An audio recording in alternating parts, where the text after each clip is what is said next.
Seja muito bem-vindo, seja bem-vinda à Rede Pedagógica, a maior rede de educadores, a maior rede de aprendizagem, a sua rede preferida, a sua formação continuada, semestral, garantida. Que bom que você está aqui com a gente. Hoje é um dia muito especial na rede. Nós estamos iniciando, a 19ª semana Rede Pedagógica, com a temática Direitos Humanos. Gente, essa marca é incrível. 19 não é um número inteiro, né? Mas eu acho que é sempre hora de comemorar. São 19 formações que nós já realizamos aqui na rede desde 2020. É o nosso 5º ano de Semana Rede Pedagógica e estamos completando 19 edições. Lembrando que todas as semanas Rede Pedagógica estão registradas, todas estão gravadas e disponíveis para serem realizadas com certificado na plataforma da Rede Pedagógica, a RPEAD. Acesse agora mesmo o nosso site redepedagogica.com.br e se torne um assinante da rede. Ser um assinante da rede, é bem baratinho, custa apenas R$10 por mês e você pode fazer todas essas formações e outros cursos adicionais à sua escolha com certificado.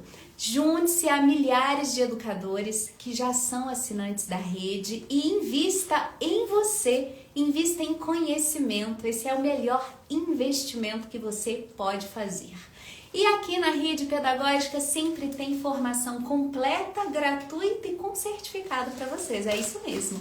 Todo semestre você pode fazer aqui na rede a Semana Rede Pedagógica, que é o que está começando agora.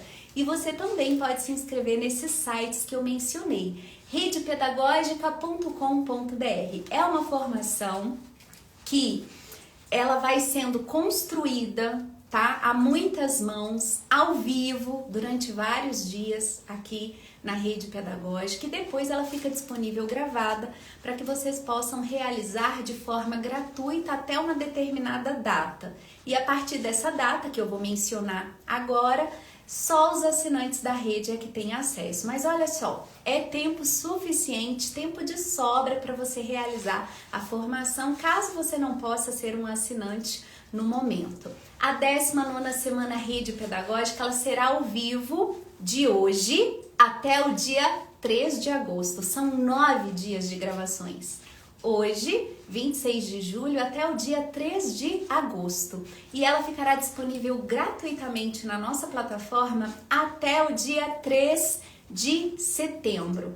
É um curso completo e gratuito e tem certificado de 120 horas. 120 horas de aprendizagem para você colocar no seu currículo, para você incorporar aí na sua prática de sala de aula. É desenvolvimento profissional e desenvolvimento pessoal para vocês. E a temática, gente, ela foi escolhida dentre sugestões que nós recebemos nas semanas Rede Pedagógica anteriores. Nós já tivemos semanas de formação aqui com diversas temáticas e essa temática eu acho bastante oportuna, bastante atual.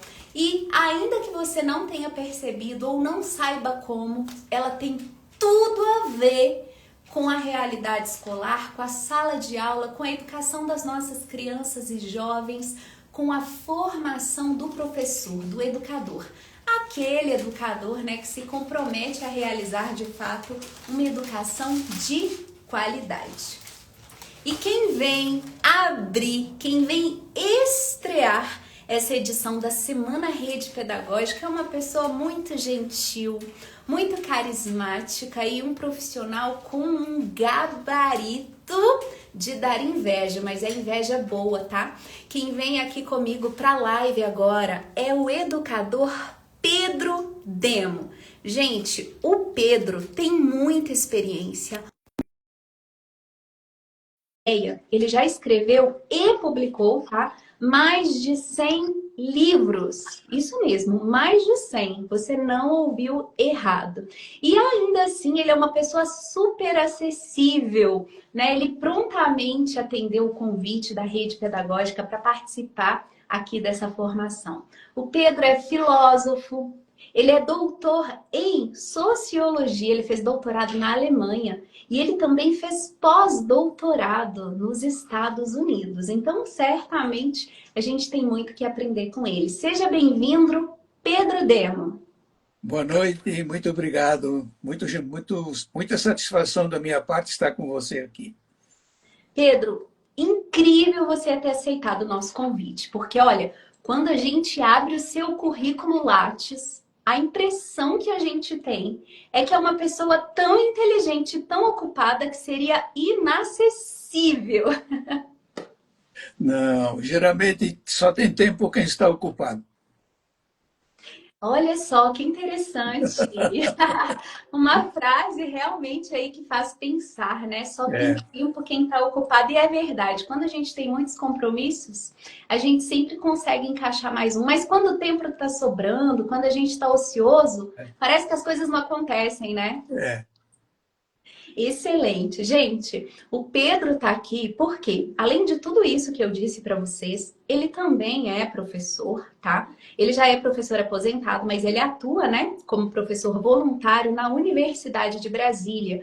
E ele integra o corpo docente do programa de pós-graduação em direitos humanos. Olha só que legal, você, educador, sabia que você pode fazer uma pós-graduação a nível de mestrado e doutorado em direitos humanos? É isso mesmo, Pedro? É isso mesmo, é uma área interdisciplinar, então tem muita procura. Você vê que a cada ano, quando a gente abre as inscrições, aparecem 200 candidatos. É Então muito deve ser difícil procurado. entrar, né, não? É muito procurado, porque eu acho que é um doutorado, um mestrado, que abre oportunidades muito variadas para a gente se encaixar no mercado de trabalho. Não é como um doutorado, um mestrado disciplinar, educação, ou sociologia, né? Ou música, ou coisa do gênero. Ele é interdisciplinar. Então, você pode trabalhar em muitos lugares no mercado, e imagino que isso seja uma das razões da grande procura. Excelente. E o networking também deve ser incrível, né? Porque eu acredito que nesse curso a gente encontre professores de diversas áreas do conhecimento e também colegas com diferentes trajetórias acadêmicas e diferentes experiências profissionais, tô certa? Olha, tem mais um detalhe, é que o corpo docente desse programa é de gente que está em departamentos. Fica o meio-dia lá e dão outro meio-dia cá. Ah, Então, eles se interessam pelo programa de direitos humanos por causa da interdisciplinaridade em geral, porque querem ter uma experiência de convivência com gente de outras áreas, de outras cabeças, de outras propostas, e tem alguns que já são aposentados. Sou eu, por exemplo, e tem ainda o Zé Geraldo, que é um ex-reitor da UNB, que também está lá comigo, é um aposentado. Então, a gente não tem outra função, a gente só trabalha lá. Mas os outros, eu fico admirado, porque eles trabalham duro num departamento e depois se dedicam muito ao nosso programa. olha só que incrível. Olha, como eu tô em Brasília, qualquer dia eu vou lá fazer uma visita para você. Tá bom. Assistir uma aula, tenho certeza que deve ser bastante interessante. Eu gosto muito da área de direitos humanos, né? E eu estou muito feliz de trazer essa temática aqui para nossa discussão. Quero cumprimentar em especial a Ana Batista, que está participando aqui da live conosco. Olha que legal o comentário dela. Ela disse: eu sou estudante de pós-graduação em Direitos Humanos. Seja bem-vinda, Ana. Que bom que você Puxa, está que aqui com a legal. gente. No nome da Ana, eu cumprimento todos os demais, os que já faziam parte da rede, os que estão chegando aqui hoje, tá? Sejam muito bem-vindos e bem-vindas. Se você ainda não sabe como funciona a nossa formação, não se preocupe, tá? Ao final dessa live, eu vou conversar com vocês sobre como é a inscrição, como é o certificado, mas agora você precisa se concentrar, você pode aproveitar esse momento aqui riquíssimo que será essa nossa conversa, esse nosso bate-papo com o Pedro Demo, que eu já apresentei a vocês. Você gostaria de complementar a sua apresentação, professor? Sim, então primeiro eu queria saudar a todo mundo, saudar você, Érica, e todo mundo que está te ajudando aí. E também saudar a todos que estão nos escutando. Uma das coisas que mais me impressionaram da rede é o tamanho dela, o número de pessoas que a procuram. É uma coisa impressionante, é um trabalho enorme que você está fazendo. Meus parabéns. Então, eu vou então começar a dizer alguma coisa sobre a relação entre educação e direitos humanos. Pode ser, Érica? Oi, pode sim, Então, professor. tá. Então, eu queria dizer o seguinte: eu vou ressaltar aqui uma relação em particular, mas eu quero dizer, desculpe, eu quero dizer que a relação entre direitos humanos e escola, e educação é múltipla, tem muitas áreas, muitas direções. Eu vou dizer algumas aqui só para a gente ter isso na memória. Um tema muito importante é a escola e diversidade. A escola tem que saber acolher a todos os estudantes, venham de onde vieram, sejam o que forem. Não pode ter seletividade, sobretudo na escola pública. Ela tem que acolher a todos. Então, o tema da diversidade é extremamente importante, então, porque é um tema também mais moderno, tem também causado muita polêmica, mas para nós, os direitos humanos, é um direito fundamental. As pessoas são tão iguais quanto diversas. Perfeito. Geralmente, nós achamos que as pessoas são iguais, e nem são. Não tem Olha, nenhuma sociedade igual. Nunca conhecemos uma sociedade. Todas são desiguais. Mas a gente pode gerir a desigualdade para que todos caibam. E não como em muitas sociedades nossas de hoje em dia, que só cabe uma elite, só cabem alguns. Então, esse é o primeiro grande tema. O segundo é a educação para a paz, que é um tema hoje enorme, porque o mundo está se dirigindo, aparentemente, para um confronto que talvez seja fatal. Um confronto nuclear ou coisa do gênero. Então, tem muita gente tentando trabalhar a questão da paz, porque não deveria mais existir guerra. A gente devia poder colocar as coisas de tal maneira que toda a disputa seja resolvida por negociação. Não pode haver guerra. E talvez devêssemos acabar com os exércitos, porque eles são treinados para fazer guerra. Isso já não faz sentido. Outra ideia importante é a questão do meio ambiente, da ecologia, que também é uma coisa que está nos sufocando. É muito importante, né? Nós não podemos mais hoje atender o mundo com o tipo de economia que nós estamos fazendo, porque ela simplesmente acaba com todos os recursos naturais. E se a gente quisesse dar a todos o mesmo bem-estar que a elite tem, a gente precisaria de 4, 5 planetas. Não temos, só temos um. Então é impossível. Então, esta consciência nós temos que desenvolver assiduamente. Temos que cuidar da morada comum. Outra coisa importante, o direito às novas tecnologias, que é algo fundamental. Né? A nova geração sabe o quanto isso é importante, não é? A questão também é polêmica, evidentemente. Né? Você vê que nós temos um movimento aí muito importante que quer eliminar o celular da escola. Né? Eu já iria com mais calma, porque eu acho que o celular, se fosse para ser proibido, devia ter sido feito há 15 anos. Agora eu acho que já está na mão de todo mundo. É muito difícil imaginar viver sem celular, embora a gente possa viver sem celular. Mas cada vez mais fica mais difícil. Então é muito melhor falar do uso responsável. A gente tem que saber usar e não só censurar. Então existe uma discussão grande que geralmente se fala em inglês de digital divide, a desigualdade digital, a segregação digital. A turma que tem um bom celular e a turma que tem um celular ruinzinho e ainda gente que não tem nada. Então o Brasil tem muito isso, nós vimos isso na pandemia. A gente pensava que todo mundo tinha celular, que não seria muito problema, todo mundo vai ter aula em casa pelo celular, e vimos que não é assim. Tem uma boa turma da sociedade que tem isso, mas tem uma parte enorme ainda que não tem. Então é muito importante. Então, por exemplo, toda escola tem que ter banda larga, não pode ter um acesso secundário, via rádio, por exemplo, não tem mais sentido isso aí. Tem que ter banda larga, porque a nova geração gosta muito disso. Ela pode se perder nisso. Então temos que discutir isso com juízo. Nós não vamos entregar a nossa criança ao celular, porque o celular é inventado para viciar a criança. É uma grande perversidade.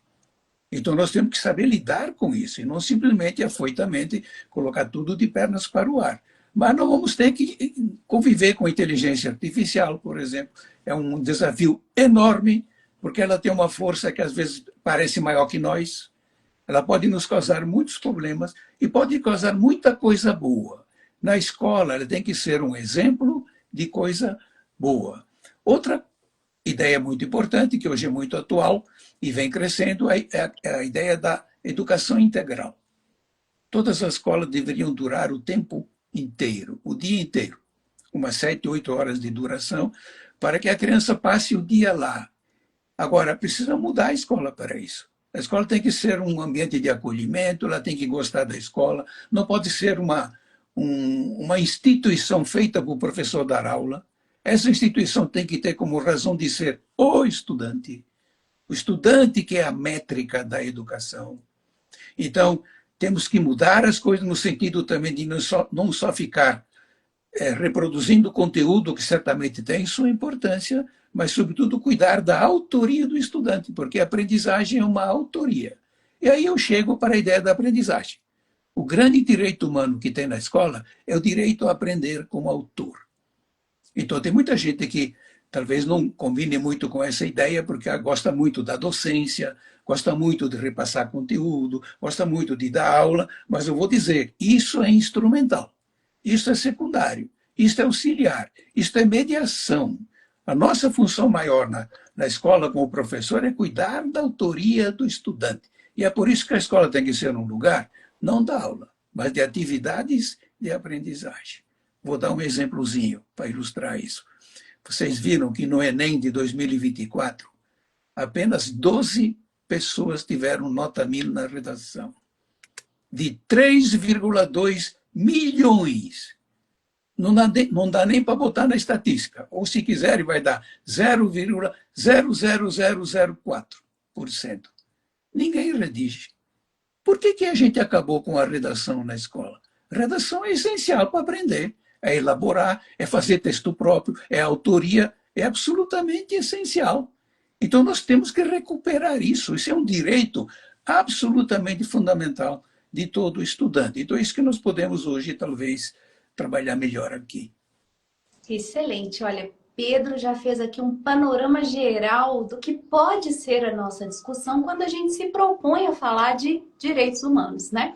Direitos humanos, você pode ter pensado assim nas leis, na Declaração Universal dos Direitos Humanos, né? Nessa parte jurídica que nós também estaremos discutindo aqui durante a Semana Rede Pedagógica, mas nós queremos ampliar esse conceito, né? Falar de direitos humanos, né? Refletir sobre isso e agir em favor disso é refletir e agir a respeito de várias questões que nos inquietam em sala de aula. E estou falando como educadora também, né? O Demo trouxe aqui que nós estamos falando de diversidade, consequentemente estamos falando da questão da inclusão, estamos tratando também de meio ambiente, de educação de qualidade e de uma série de outras questões que fazem parte do nosso dia a dia, né?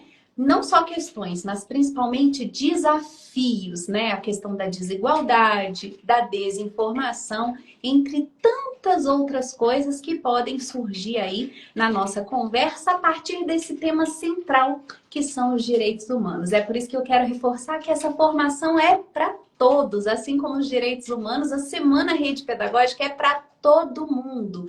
Todo mundo pode se inscrever e participar gratuitamente e emitir posteriormente a sua certificação. E quem está com a gente aqui é o Pedro Demo. Ele que é um educador, um expoente na área de educação, da sociologia, da metodologia científica e também dos direitos humanos. Então, professor, vamos lá. A gente já ampliou aqui o escopo, né, do que é falar sobre direitos humanos.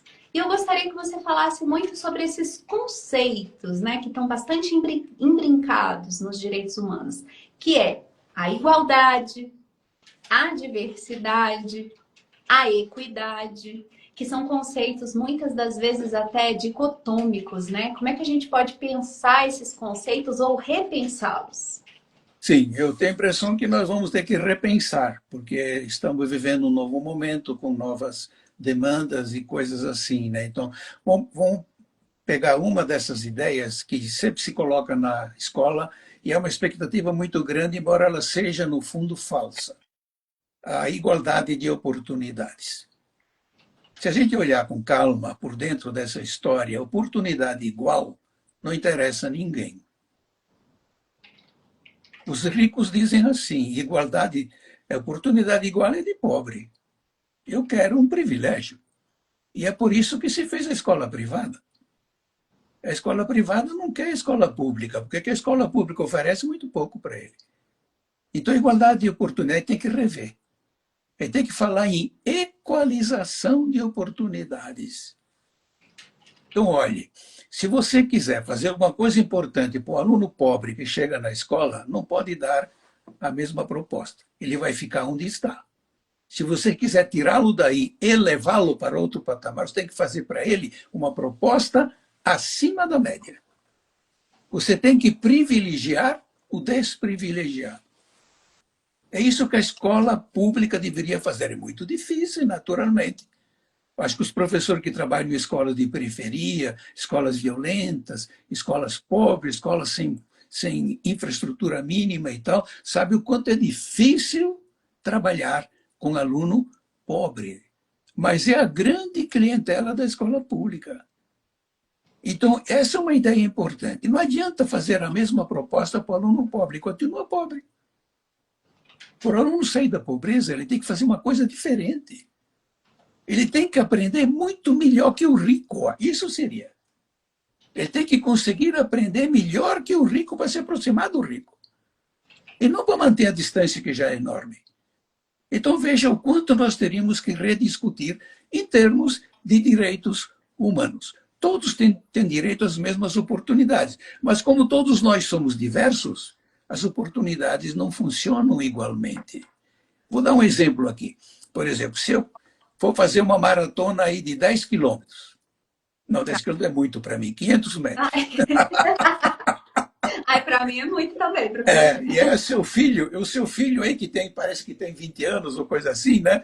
Ele vai fazer essa mesma maratona, que nós vamos correr a mesma maratona, os mesmos 500 metros, no mesmo lugar, na mesma hora, com a mesma condição. Só que eu e ele temos uma diferença aí de quase 70 anos. Não dá. Então, oportunidade igual não existe. As oportunidades são interessantes porque são diferentes. Eu posso dizer também, por que alguém faz mestrado? Para ser igual ou para se distinguir? Para se diferenciar, com certeza. Ai, olha aí, Por que olha que o aí. professor vem aqui fazer a semana rede Ah, pedagógica? então, mesma coisa, mesma Para coisa. se diferenciar. Você quer uma oportunidade diferenciada. Ó, quem colocou isso, se alguém quiser estudar isso, foi o Bourdieu. Ele tem um livro interessante chamado A Distinção. As pessoas querem se distinguir. É uma coisa bem complicada, porque a gente teria que gostar de ser igual. Mas a gente não gosta muito de ser igual, a É gente quer se verdade. distinguir. Aí está Aí, a diversidade de cada um, né? no senso comum a gente até fala, né, Pedro? Ah, eu não quero ser melhor do que ninguém. Será? Tá bom, né? Eu acho que isso é uma frase que a gente escuta muito, mas ela não tem muito sentido. As pessoas dizem por dizer. Então, mas se você analisa com cuidado, é que está então a importância de fazer um olhar científico, analítico, olhar todos os contextos, todas as variáveis. Então, você logo percebe, né, que o papo de oportunidades iguais é furado. Verdade. A escola vai oferecer uma oportunidade que vale a pena. Aí sim. Qual é a oportunidade que vale a pena para o pobre? Sair da pobreza. Como é que ele sai da pobreza? Tem que fazer um esforço enorme. Tem que ter um professor que cuida desse esforço enorme, que Uhum. proponha para ele uma educação melhor do que aquela que vai para o rico. Porque ele está atrasado. Ele tem que recuperar um atraso enorme. Então, as nossas escolas não estão preparadas para isso e esse tema também não se coloca em discussão. Estou colocando aqui com você porque você provocou isso aí. E acho que é uma ideia importante, acho que nós temos que saber nos confrontar com isso. Talvez não tenhamos muita saída, mas nós precisamos buscá-las. Nós precisamos refazer a escola pública, todas as nossas propostas, colocar o estudante muito mais no centro da escola do que o professor já está. entendeu? O professor é importantíssimo, é o mentor do projeto pedagógico, mas a razão da escola é o estudante. Se o estudante não aprender, não adianta dar aula. E acho que esse, por exemplo, é um dos problemas enormes que temos na escola. A escola tem aula todo dia, mas a aprendizagem é pequenininha. Não tem relação entre o tamanho das aulas, que é uma monstruosidade, e aquilo que o estudante aprende. Ele aprende muito pouco, inclusive na escola privada. Aí tem a ideia de que a escola privada é uma maravilha. Não é, não. Se você analisa cientificamente, é uma escola bem problemática também. O conteudismo dela não está funcionando, o aprendizado de matemática é horrível. E olha, que é a escola que cuida dos 20% mais ricos e pagam. Tem vários estados em que o aprendizado adequado no ensino médio é de apenas 15% na escola privada. É verdade. Professor, você falou uma coisa que muita gente não tem coragem de falar. E eu me incluo dentre essas pessoas. Realmente, a escola privada, ela não tá melhor, né? E ela custa caro. Isso aí. Então, o conteudismo não é uma boa ideia.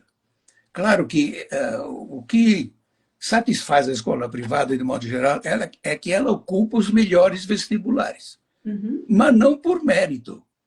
É porque a escola pública é tão ruinzinha que não dá para atrapalhar essa ideia da escola privada. Mas nós temos que arrumar a escola pública para que ela possa também chegar lá. E o interessante nessa discussão, se vocês quiserem escutar isso, que a melhor escola básica brasileira não é a privada.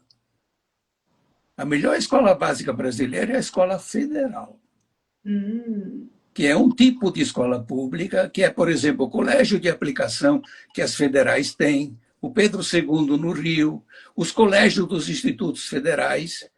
Esta é a melhor escola básica que temos, que é uma grande notícia, porque, olhe, nós sabemos fazer uma escola pública boa. Está aí. Esta é a escola que o pobre precisa. Está aí. Nós não precisamos nem inventar, ela está aí.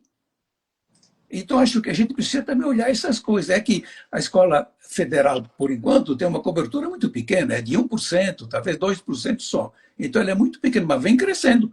Os institutos federais cresceram e cada vez mais gente está interessada, né? Porque é uma escola gratuita, né? E que tem muito bom nível. Então, não é assim um mistério fazer uma escola de bom nível. Nós sabemos fazer. Agora, o grande desafio é generalizar. É que todos que mais precisam possam ter a oportunidade. Isso mesmo. Interessa a quem que todas as escolas sejam boas, professor? Pois é, eu acho que deveria interessar a todos, né? Mas um país muito dividido, com toda essa tradição de escola privada, né? Que também tem um argumento dela, porque a escola pública também não satisfaz. Então, embora haja escolas públicas boas, como acabei de notar, a grande maioria são escolas com desempenho muito pequeno. Então, claro, a elite não quer isso aí. Mas se nós um dia fizéssemos uma boa escola pública, provavelmente a escola privada desaparecia. Eu estudei na Alemanha, 4 anos lá. Lá não tem escola privada. É só escola pública. Eu, quando fui à Alemanha, também fiquei bastante encucada com essa ideia. Não tem escola privada. Não tem escola privada. Por quê? Porque eles fazem a escola pública boa. Então, para que a escola privada vai colocar uma escola privada para pagar a mesma coisa que se tem numa escola pública gratuita?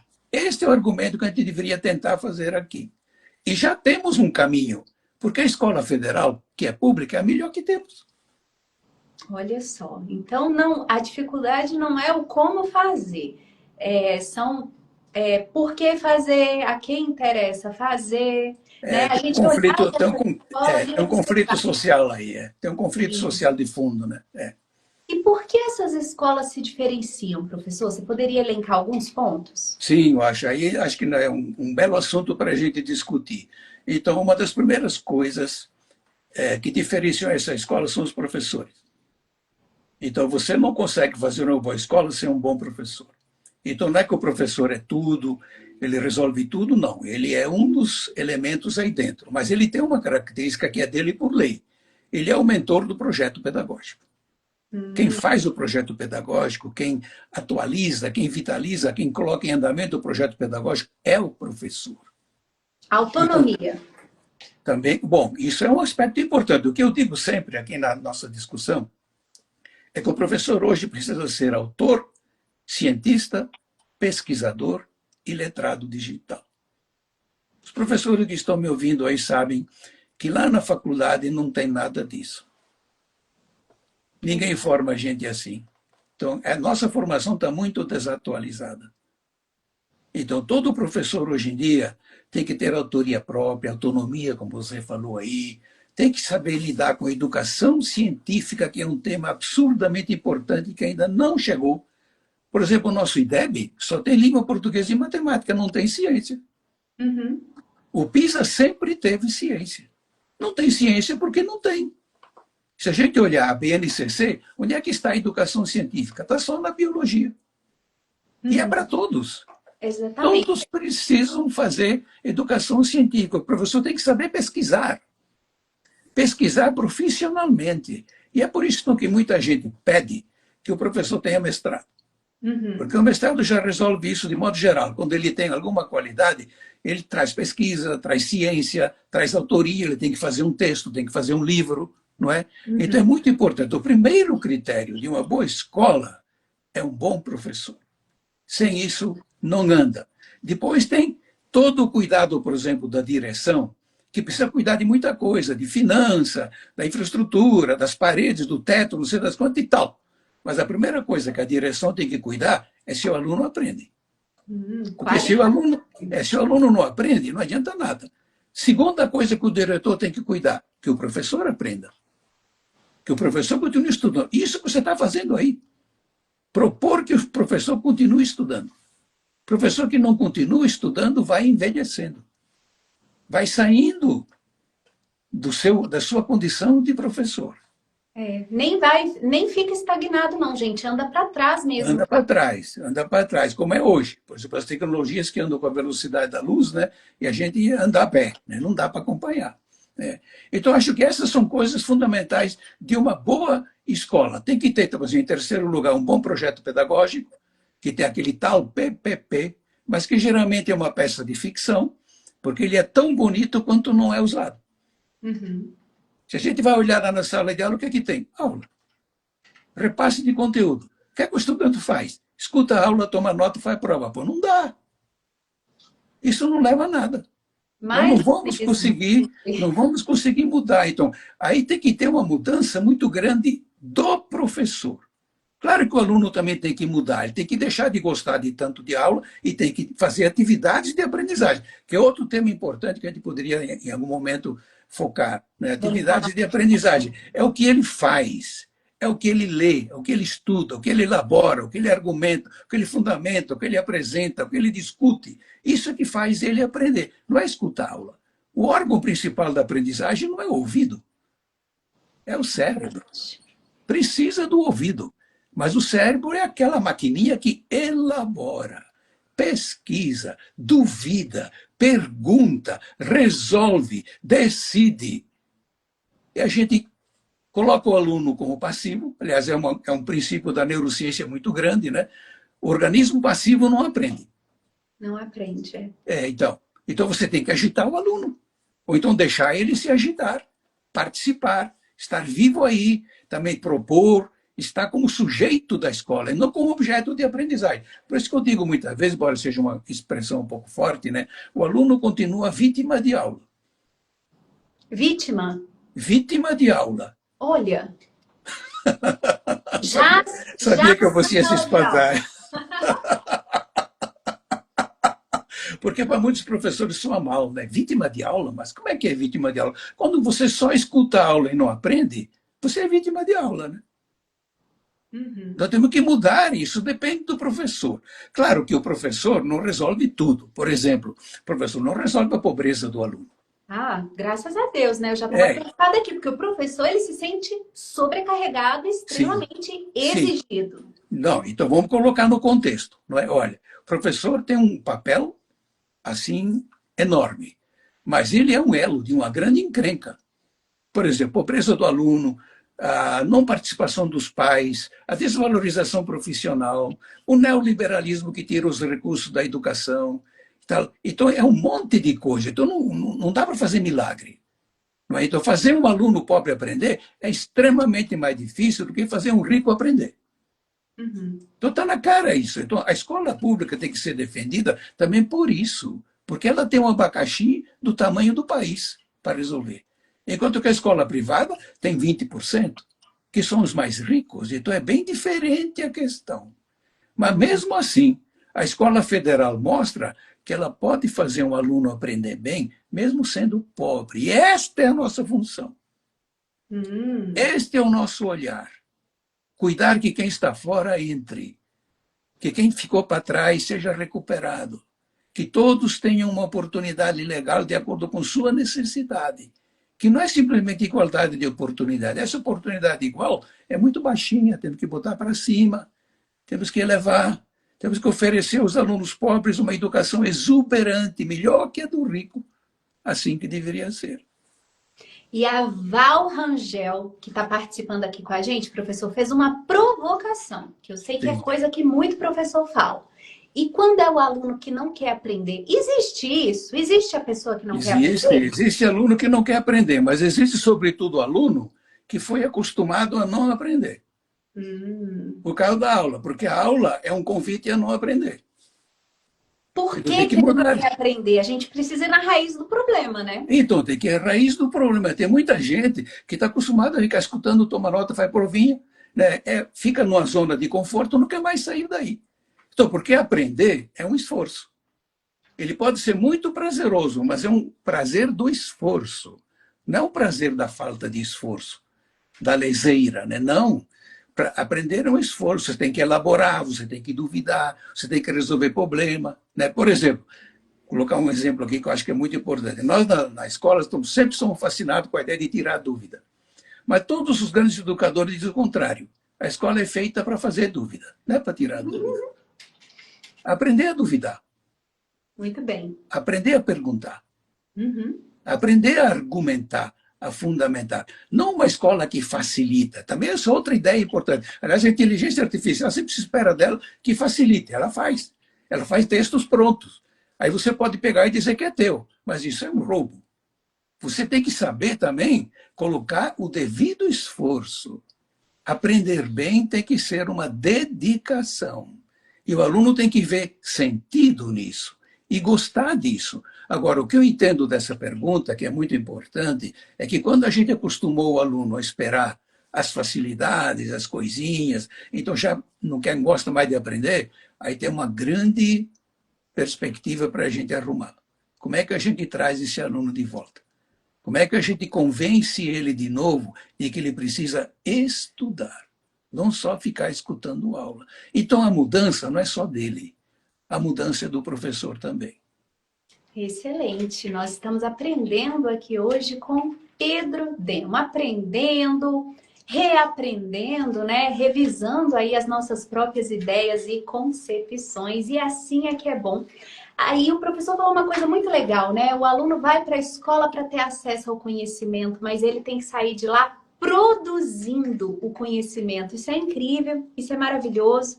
A gente conversou aqui também, né, sobre essa dicotomia das escolas públicas e particulares, e que nem a particular tá essas coisas, né? E que a escola pública ela pode ser sim de qualidade. E aí eu queria trazer para nossa discussão o ensino superior, que é quando as coisas se invertem aqui no Brasil, né, professor? É, Tem uma educação superior em que a instituição pública se destaca como sendo melhor e as privadas não. É uma questão de opção? É investimento? bem, olha, Érica, eu acho que tem muita questão importante. A primeira é também a questão do professor. Então, as escolas públicas, as universidades públicas de bom nível, digamos as federais, o que as diferencia, antes de mais nada, é o naipe de professores. Então, vou tomar a minha na UNB. Todos os professores têm doutorado. Além disso, todos eles são, vamos dizer assim, entre aspas, perseguidos pelo CNPq para que você publique e tal, tenha no lápis, você falou do leite, tem que encher o lápis de coisa lá, publicar e tal, e tal, e tal, né? Então, isso você não encontra na escola privada, sobretudo nas lucrativas. Então, elas vão contratar um professor com mestrado no máximo, né? Ou então com mera especialização, que é uma pós-graduação entre muitas aspas, né? E tal. Então, aí tem um grande diferencial. Acontece que o professor das públicas não só dá aula, eles têm que pesquisar. Eles têm que produzir conhecimento. O que eu acho que está faltando ainda muito é, na graduação, a gente ter uma graduação mais consentânea, mais ligada à produção de conhecimento. Se você olhar analiticamente, com calma, criticamente, vai ver que a nossa graduação é muito reprodutiva. O professor dá aula, o aluno toma nota e faz prova. Isso não dá. Ah, quer dizer que na faculdade a gente é vítima de aula também. Também. Também. Por exemplo, tem uma exceção. Veja, isso é um exemplo muito importante. O PIBIC. O PIBIC é um programa do CNPq, pelo qual um aluno que tem um doutor como orientador faz um projeto de pesquisa e é aprovado, então ele pesquisa um semestre. Tá. Bom, a gente sabe, eu tive assim um monte de alunos do PIBIC. É aquele que realmente aproveita a graduação, porque ele pesquisa. Mas a gente nunca foi capaz de colocar isso para todos. Tem muito professor como eu que acha que toda a graduação devia ser PIBIC. Você tem que produzir conhecimento. Se você sai da graduação sem produzir conhecimento, você ainda é um mero reprodutor. Você usa o conhecimento dos outros, nunca tem o próprio. Você não tem proposta própria. Você não sabe pesquisar, não sabe estar na frente do conhecimento. Está sempre atrás usando o conhecimento dos outros e se apropriando do conhecimento dos outros. Infelizmente, o Brasil está nisso ainda. E mesmo nas universidades públicas, isso ainda é usual. É uma pena. Nós não estamos conseguindo avançar nisso. Mas é uma pressão muito importante. Eu por acaso, estudei na Alemanha 4 anos. Então, lá eu vi que o peso que é você produzir e apresentar seu trabalho. Na verdade, no meu tempo, pelo menos, a gente virava sociólogo fazendo trabalho de sociologia, porque eles tinham na cabeça que quem é o sociólogo? Aquele que produz sociologia. Não é quem tem aula de sociologia, quem tem o curso de sociologia, quem tem o diploma de sociologia. A prova dos 9 é saber produzir originalmente, criativamente, sociologia. Como é que se faz isso? Não é com aula.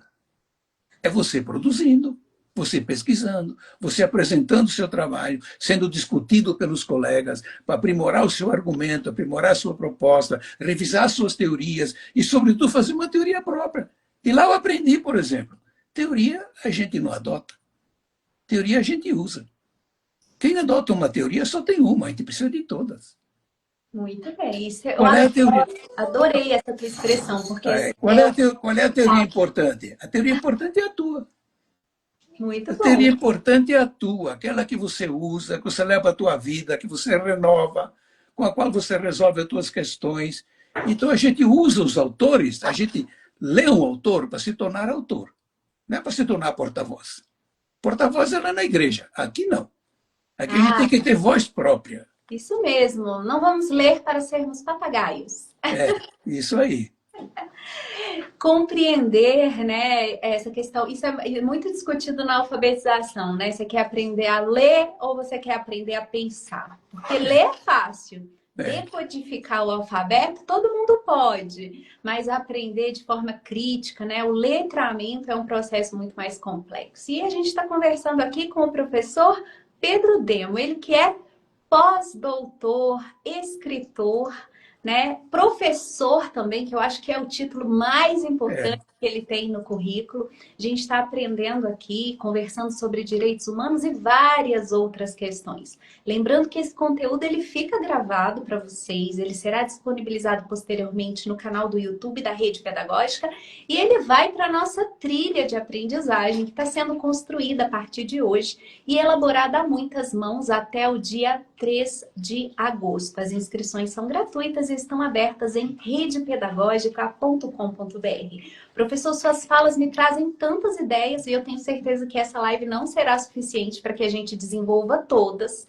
Então, de antemão, eu já vou convidar você a voltar muitas outras vezes, porque eu acho que a gente tem muito o que conversar aqui na Rede Pedagógica, né? Quando você falou da questão da educação superior, eu acho interessante porque a gente está observando um movimento, né, das resoluções da educação superior que afetou, inclusive, bastante a formação inicial da pedagogia, né? Uma tentativa de trazer mais qualidade para essa formação inicial, na medida em que reduziu a carga horária que é feita à distância, né? E deu-se uma ênfase muito grande à questão do estágio, né? O aprender fazendo, é a prática. E aprender com a pesquisa científica realmente é essencial. Não deveria ser um plus na universidade, né? Deveria ser grade curricular comum para todos os alunos Isso desde o mesmo. começo. E tem que fazer parte da base também, tá, gente?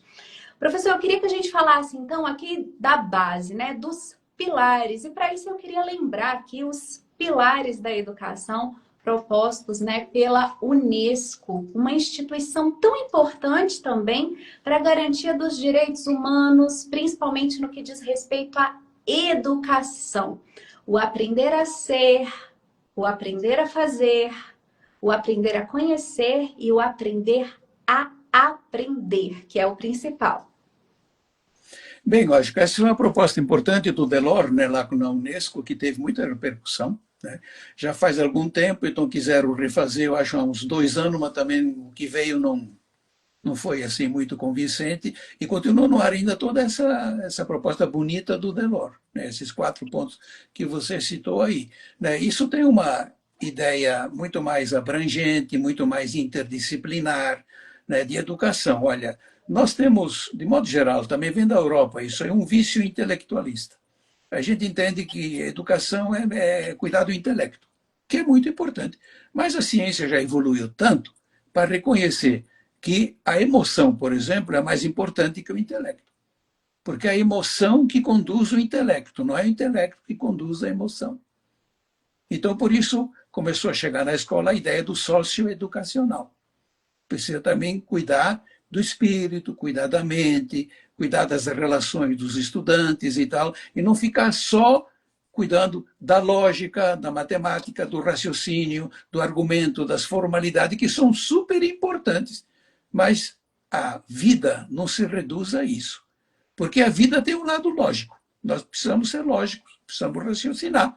Mas a vida é cheia de contradições, de incoerências, de ambiguidades, de intersubjetividades, de politicidades e tanta coisa mais. Então, o Delors tinha na cabeça esse tipo de coisa. Como é que a gente prepara? Não só para a vida intelectual, mas prepara para a vida. A vida. Então, a vida é um outro negócio. É imenso, é inabarcável, é infinito, não é? E a gente nunca acaba. Então, daí veio o aprender a aprender. Você nunca acaba de aprender, porque é uma lógica interna que ela se recria. Você aprende a aprender. E veja que coisa engraçada, né? Na inteligência artificial tem uma alusão interessante a isso, porque a inteligência artificial, por exemplo, quando trabalha com os alunos, ela vai conhecendo os alunos, vai identificando os padrões comportamentais desse aluno e continua fazendo isso tendo os dados dos alunos. É quase como se fosse um aprender a aprender, só que como é automático, não é aprendizagem nenhuma, mas tem um mecanismo similar aí. Nós temos que fazer isso semanticamente, hermeneuticamente, com capacidade de interpretação, de entender e criar sentidos que a inteligência artificial não tem, porque é uma máquina, ela não tem consciência, ela não sente, ela não entende, ela nem sabe o que faz, porque não está na altura dela, mas nós temos que saber pensar conscientemente, saber pensar. E saber pensar começa com questionar. E, sobretudo, autoquestionar. Por isso que a gente diz, qual é o critério da crítica? A autocrítica. Quem critica será criticado. Você não pode criticar e achar que não vai ser criticado. Todo mundo tem essa experiência. A autocrítica é fundamental. E a ciência se mantém viva porque ela se autocritica, ela se retesta, ela se reinventa, ela se recoloca para a discussão. Então, também, uma das partes fundamentais da aprendizagem é a divergência. Então, é muito difícil aprender isso da aula. A aula não é divergente. A aula é centralizada num ponto que o professor acredita, ou copiou, entendeu e repassa. A divergência vem de uma discussão, de uma conversa, de um diálogo, não é? De uma provocação entre as pessoas, que tem que ser educadamente, civilizadamente. Mas é muito importante. Quer dizer, então, por que a gente se dedica tanto à teoria? Porque elas são diversas. A gente tem a ideia de que tem uma teoria única, verdadeira. Não existe isso. As teorias são naturalmente diversas, e é bom que sejam. Porque a realidade é tão grande, é tão diversa, que não vai caber em nenhuma teoria. Como a aprendizagem. Eu tenho uma ideia de aprendizagem, que já faz tanto tempo que eu ando burilando e tal, e vejo que nunca chego ao fim, nem pensar. Não é? Não dá para colocar a aprendizagem numa teoria só. É muito mais importante ter os vários autores que são importantes em aprendizagem. E não ler a eles para copiar, ler a eles para fazer a minha proposta, a minha autoria. Então, aprender é, sobretudo, uma autoria. E isso que eu queria dizer. Na escola e na universidade, isso falta clamorosamente, com exceção do mestrado e doutorado. Lá, sim, todos os estudantes têm que ter autoria, porque são obrigados a fazer um texto grande e é submetido a uma avaliação. Excelente. Olha, eu estou gostando muito desse seu conceito, né, do professor autor. E a É. gente está aprendendo aqui com o Pedro Demo, né, que conversar sobre direitos humanos é falar sobre saúde também, né, a saúde mental, né, a educação socioemocional, quando a gente relembrou aqui os 4 pilares da educação, né, propostos naquele relatório da Unesco, que eu acho que apesar de terem sido propostos há tanto tempo, continuam sempre muito, muito atuais, né? Principalmente esse aspecto aí, né? O aprender a aprender, que é o que a gente está propondo aqui. Falar de direitos humanos é falar então também de autoconhecimento. Então quer dizer que essa discussão aqui ela tem que mexer com você por dentro, é você olhar para o outro e você olhar para si também, olhar para o mundo, para o que está à sua volta. É por isso que eu digo, gente, formação continuada boa é aquela que te aperfeiçoa, não só como profissional, mas como pessoa também. E isso você encontra aqui na Semana Rede Pedagógica. Professor, para que a gente possa já caminhar para o encerramento dessa primeira transmissão, eu queria falar então, já que a gente falou de aprender, do direito de aprender, do aprender a aprender, eu queria falar sobre um conceito muito interessante que você trouxe em um dos textos que nós vamos disponibilizar no curso, que é a desaprendizagem. Quer dizer, então, que quanto mais tempo a gente fica na escola, mais a gente pode desaprender? Pois é, isso é uma coisa que também me surpreendeu muito. Estou estudando o IDEB, que eu fiz isso anos seguidos, né? Acompanhei muitos estados e fiz muitos textos em cima disso. Então, eu fui olhando um padrão que se repete nos dados. Você começa nos anos iniciais em certo nível, que geralmente é um nível que também não é suficiente ainda, mas começa mais alto. Nos anos finais você cai bastante, sobretudo em matemática, e no ensino médio você se arruína, acaba. Então a Então gente tem uma. você vai subindo para baixo. Eita! E é uma coisa muito impressionante, sobretudo em matemática. Para dar um exemplo aqui, o aprendizado adequado de matemática nos anos iniciais em Brasília, em 2023, foi de 50%. Já Tá. não é bom, só metade aprendeu, já não é bom. E nos anos finais, sabe quanto foi? Quanto? 14. 14. 14? Só? Cai de 50 para 14. Ixi. E olha que nos anos finais a gente tem o professor especialista, hein? Então, interessante, o pedagogo nos anos iniciais se vira melhor.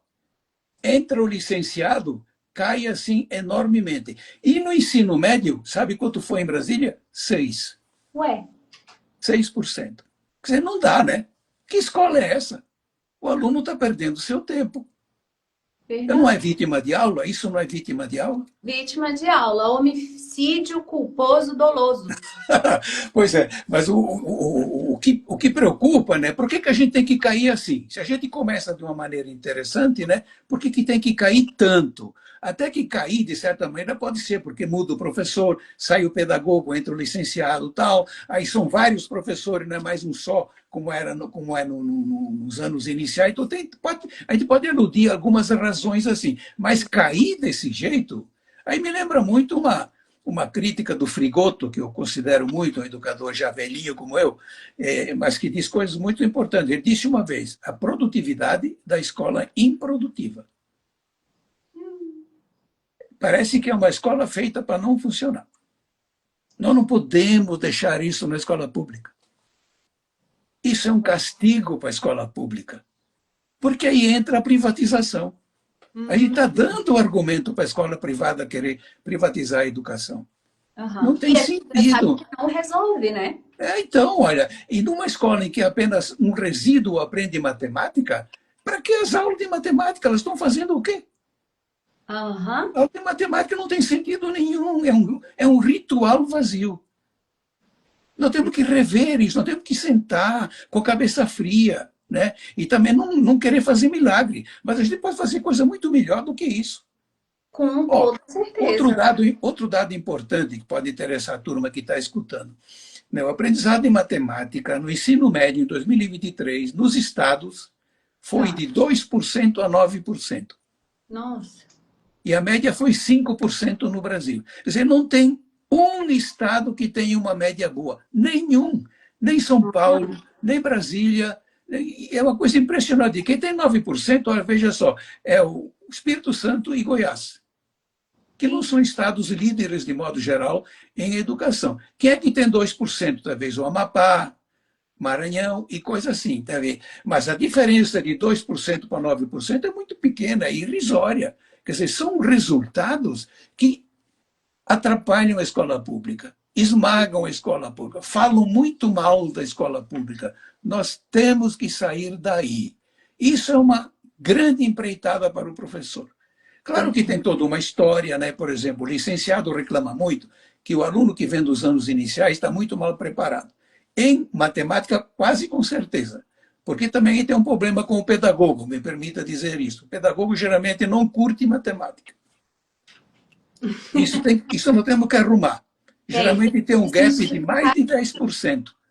Tem que ser Verdade. uma distância de mais de 10%, até de 20%. Então a gente tem que aprender língua portuguesa e matemática do mesmo jeito. Eu sempre falo aqui com o pessoal, né, da pedagogia, que é nosso público principal. Tem que ser bom em matemática, sim. Tem que fazer um bom trabalho em educação matemática, né? Nós temos, inclusive, na rede pedagógica aqui cursos que são ministrados pelo professor Cristiano Muniz, que é aí também uma referência em educação matemática, né, da Ah, Universidade sim. de Uhum. Brasília.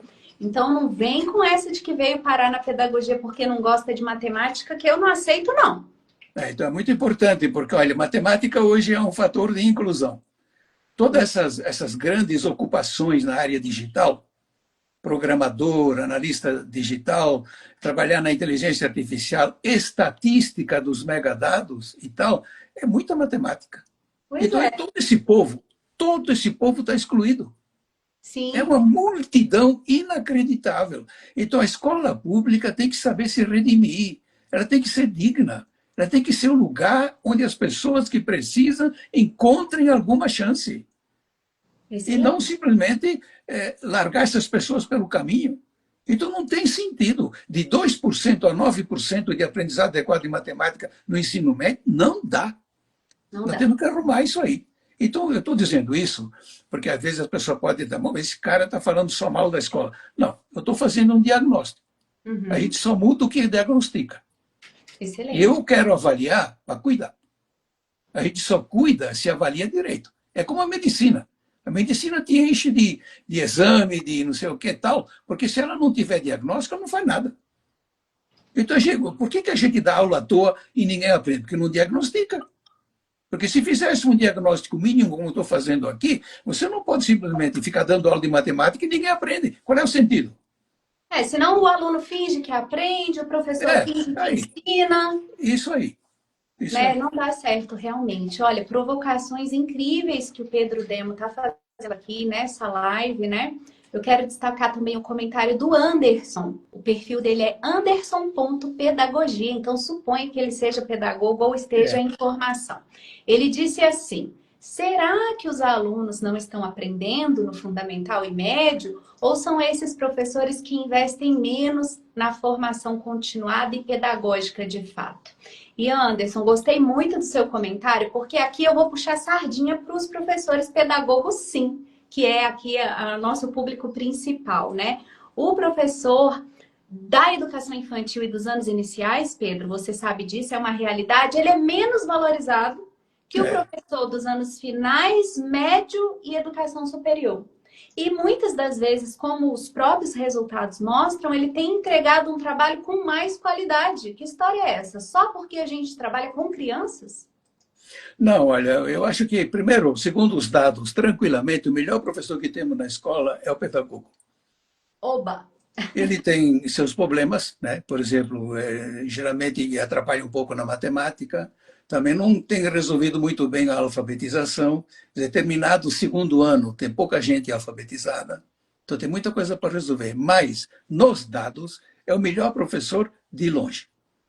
O professor mais destacado, geralmente, é o licenciado, mas o desempenho dele na escola é muito precário. Isso aí é uma coisa que faz muita gente pensar. Tem muita coisa que a gente também não entende, porque ele tem uma formação um pouco mais burilada, de certa maneira, né? Pelo menos assim se diz, mas eu estou achando já que é um pouco uma lenda. Não é? Porque, veja só, o aluno já chega inferiorizado em matemática, em vez de então de o licenciado arrumar, cai mais. Então tem uma coisa impressionante aí.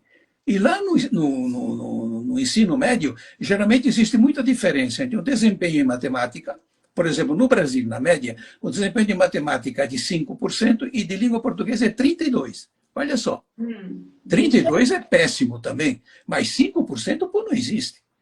Quer dizer, os dois licenciados, o de matemática e o de língua portuguesa, têm um desempenho muito pequeno, mas o desempenho de língua portuguesa é muito maior. Então, por que o licenciado em língua portuguesa tem um desempenho muito maior que o de matemática? O professor de matemática já desanimou? Já capitulou? Me fica essa impressão. O professor de matemática capitulou. Acha que não dá mesmo, não vai mesmo, então dá aquelas aulinhas por dar, entendeu? Né? Passa todo mundo de qualquer maneira, e assim vai. Então, acho que se nós temos algum um compromisso com a escola pública, também algum respeito, algum amor à escola pública, nós temos que sentar e tentar arrumar isso aí. Porque não é só por uma coisa assim genérica, de teoria e tal, assim, é para o nosso bem, é para a gente se sentir bem, é para a gente ser um professor que está sendo útil para a escola, está sendo útil para os alunos, é importante para o desenvolvimento do país. Então, nós não podemos manter uma escola pública assim. Então, não dá para defender essa escola pública. Nós temos que defender outra escola pública, não essa.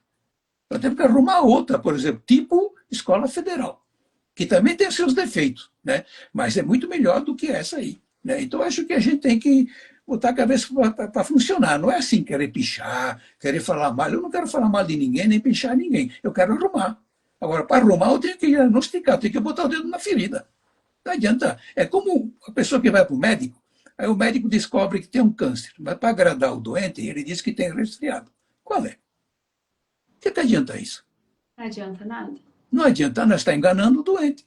Aham.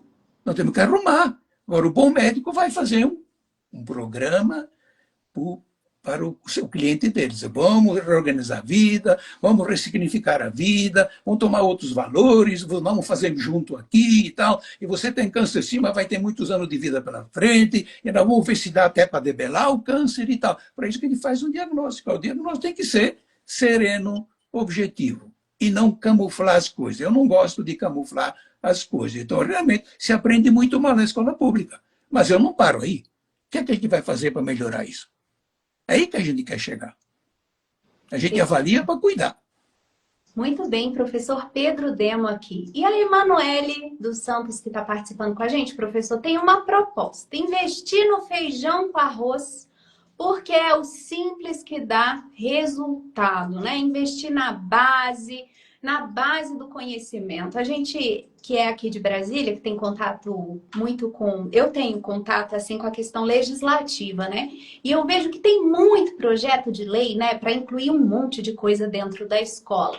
Educação financeira, educação para o trânsito, tudo isso o professor já trabalha, mas sempre tem alguém com a ideia de colocar mais uma coisinha na caixinha, mais uma temática no currículo, né? Mas e o básico? E o português e a matemática? Os alunos estão sabendo bem? Então vamos investir no feijão com arroz porque o resultado vem. Afinal de contas, todas essas outras educações sobre as quais falamos, elas estão baseadas nesses alicerces. É. Quando eu vejo um projeto, por exemplo, vamos colocar educação financeira nas escolas. Ora, mas já não está? A matemática, na prática, ela já não serve à educação financeira? Então, é feijão com arroz. que a Emanuele está propondo aqui. Mas pode colocar um ovo, né, professor? Um ovinho frito assim? Não, eu achei muito boa essa preocupação dela, né? Porque a gente fica inventando o problema além dos que a gente já tem, que já são demais, entendeu? Né? Então, eu não tenho nada contra a educação financeira, né? Mas eu podia fazer uma blague aqui. E aquele pobre que não tem dinheiro para gastar, vai se educar para quê? Qual é a educação financeira dele? Né? A educação financeira é para gente rica, que tem uma conta no banco, tem que administrar conta e tal, né? Tem que saber gastar, investir, não sei das quantas. Quantas pessoas no Brasil têm a chance de poder gastar o que gosta, poder investir o que sobra? É muito pouco. Quer dizer, eu acho que essa ideia da Emanuela aí é muito boa. O feijão com arroz primeiro. Vamos arrumar a escola no feijão com arroz dela, Que daquilo que é delícia. fundamental, daquilo que é o básico, aprender bem a língua portuguesa, aprender bem o português, aprender a fazer ciência, aprender a pensar, aprender a trabalhar, então, com autoria, textos interessantes. É muito importante que o aluno faça textos bons, cada vez melhores, tenha a sua redação, tenha o seu estilo, tenha a sua proposta. Olha, hoje é um problema tão grande, a maioria dos professores não tem texto próprio, porque a universidade nunca deu isso para eles. Por isso também que tanta gente não redige. Nós não somos acostumados a ter texto próprio. É uma obrigação, é um direito fundamental ter texto próprio, elaboração própria. Olha, Fundamental. falando em direito, ó, você tem direito de ser autor, direito de ser produtor do conhecimento. É um direito também que ninguém pode tirar de você e você precisa exercer esse direito. Nós estamos aqui com o professor Pedro Demo. Essa é a abertura da 19ª semana Rede Pedagógica Direitos Humanos. Uma formação 100% online, mas não é uma formação distante. A gente quer você aqui pertinho da gente, participando, interagindo. É uma formação gratuita, democrática, todo mundo pode participar e ser certificado ao final dessa trilha de aprendizagem. As inscrições estão abertas em redepedagógica.com.br. Essa transmissão aqui, ela está chegando ao final, a gente está quase aqui alcançando 60 minutos de transmissão. A gente até demorou um pouco mais do que o previsto, porque realmente a conversa está muito boa, professor. Eu quero registrar esse nosso momento com uma foto. Vou convidar você a fazer um retrato. Olha como eu sou vintage. Um retrato, né? O pessoal que já está aqui com a gente sabe como funciona, mas eu vou explicar. Gente, é assim. Professor Pedro Demo e eu vamos ficar aqui na tela. Vocês vão fazer um print bem bonito da gente sorrindo e vocês vão publicar nos stories do Instagram de vocês. Você vai publicar essa fotinho no seu perfil. E você vai também personalizar, né? Pode colocar uma mensagem, pode citar uma frase que você gostou dessa aula, pode pôr música, emojis, né? GIFs animados. E eu vou sugerir uma hashtag aqui para a gente subir hoje aqui na internet. Hashtag professor autor, que é algo que o Pedro Demo deu bastante ênfase e eu acho muito importante. Você pode colocar assim, hashtag professor autor. Quando você publicar isso no seu Instagram, você vai despertar a curiosidade e o interesse das pessoas que seguem você. E aí você vai influenciar o seu círculo, né, de amigos e de contatos. Ah, deixa eu ir lá ver o que fulano está estudando. E de repente esse seu amigo, esse seu contato vem participar, vem estudar com a gente também. Então você que é um influenciador aí da educação, né, um professor que está nas redes sociais, vai publicar um story, se você desejar, é claro, e vai colocar a hashtag professor autor. Não esqueça também de marcar o perfil da Rede Pedagógica, porque eu vou curtir todos os stories que vocês publicarem ainda hoje. Combinado? Vamos fazer uma foto, professor? Você gosta de tirar foto? Eu não quero ser invasiva. Não, não, pode tirar foto, sim, claro, sem problema. Vou colocar meu balãozinho aqui que eu comprei hoje, um balãozinho Tá comemorativo. bom. Ó, Ok. para comemorar as 19 edições da nossa formação. E aí, Sim. como é que fala, professor, no teu retrato? No meu tempo é sorria. Como é?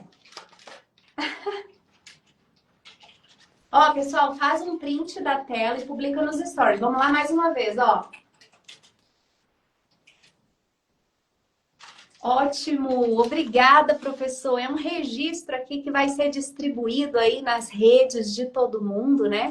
Para que mais e mais pessoas possam participar com a gente, se assim desejarem. Afinal de contas, a gente tem que influenciar as pessoas positivamente, não é, Pedro? Claro, muito importante, né? Ser positivo, aí, levar o mundo para frente, não para trás. É verdade. Professor, eu quero agradecer aqui a tua participação. Para mim é uma honra dividir esse espaço aqui na tela contigo. Muito obrigada por ter aceitado o convite para participar aqui conosco. Eu espero que seja a primeira de muitas vezes. A Rede Pedagógica está de portas abertas para ouvi-lo, porque certamente você tem muito a nos ensinar. Nós queremos também partilhar os nossos conhecimentos com você. Lembrando, gente, que essa minha live está chegando ao final. A gente vai ter um intervalo de 15 minutinhos, onde vai ser liberado um conteúdo no YouTube da rede. E o professor Pedro Demo volta para um segundo momento ao vivo, em que ele entra com o Edivaldo, para dar continuidade aí nesse papo tão gostoso. Se aproveita, se você gostou, você já manda para os seus contatos o convite para que eles venham participar logo mais conosco. Professor, obrigada, viu? Eu que Muita agradeço. honra, Muito muita bom. honra. Muito obrigado. Uma honra para mim também. Ah, e obrigada pelo livro autografado. O professor Tá mandou bom. para mim, gente. Olha como eu tô chique. Obrigada, professor. Tá bem. Até mais. Até mais. Gente, olha só, esse foi o Pedro. Pedro Demo. Olha que querido. Que querido Pedro, uma pessoa super acessível, né? Um currículo aí extraordinário. Hoje esteve conversando aqui com a gente. Olha, eu senti assim que ele é a cara da rede pedagógica, né? Tem a linguagem realmente que a gente fala. A gente está falando aqui das mesmas coisas, né? Ele se importa, assim como eu me importo, e você se importa em fazer uma educação diferenciada, uma educação de qualidade. Eu tenho certeza que se você está aqui com a gente nessa noite de sábado, ao vivo, é porque você se importa. É porque você é diferente. Tem algo especial em você que faz você investir, né, em conhecimento, você investir o seu tempo, tá? Aqui nessa formação. Vou mostrar mais uma vez o livro e a gente já vai partir para o intervalo. Lembrando que teremos livros autografados sendo sorteados aqui ao longo dessa semana, tá? Esse é o livro Direitos Humanos Iguais e Diversos, que o professor Pedro Demo escreveu juntamente com Cristiano de Souza Calisto, e serão sorteados exemplares desse livro ao longo da nossa semana. Agora são 15 minutos de intervalo, tá bem? Tá sendo liberado um vídeo para vocês lá no YouTube da Rede. Vai no YouTube da Rede Pedagógica, se inscreve no canal. As lives acontecem aqui, né? O ao vivo é no Instagram. Os vídeos, as videoaulas gravadas no YouTube e o curso completo lá na plataforma, tá bem?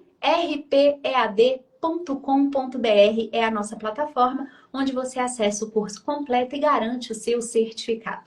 Agora são 20h25, eu vou arredondar aqui então, a gente volta às 20h40. Isso, 20h40 ao vivo aqui no Instagram novamente. Tô esperando você, não falta não, hein? E traga alguém para participar contigo, tá bem? A rede pedagógica é para a família toda. Você pode chamar alguém da sua casa para assistir com você. Até mais. Tchau!